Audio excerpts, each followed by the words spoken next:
May isang barkada ang nagkasundo na magbakasyon sa isang ancestral house sa probinsya. Sa paghahanap ng pagkakasiyahan, natagpuan nila ang nakatagong Ouija board at naglaro sila ng Spirit of the Glass. Sa simula, panay tawanan. Ngunit napalitan ito ng takot. Biglang lumamig ang paligid. Nagpatay sindi ang mga ilaw. May sumagot sa kanilang tawag. Isang lalaki.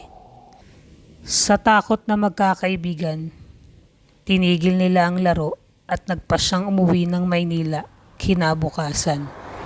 Ang hindi nila alam, sumama sa kanila ang espiritu ng lalaki. May mga pagpaparamdam at pagpapakita. Hindi tumigil ang espiritu ng lalaki hanggat di nila ito tinulungan.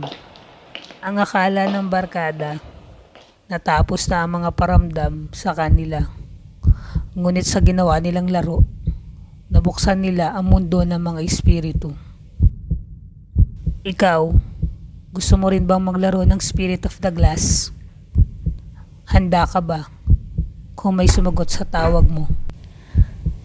May kwento ba kayong gustong ibahagi? Padala nyo na rito sa Dilim Chronicles.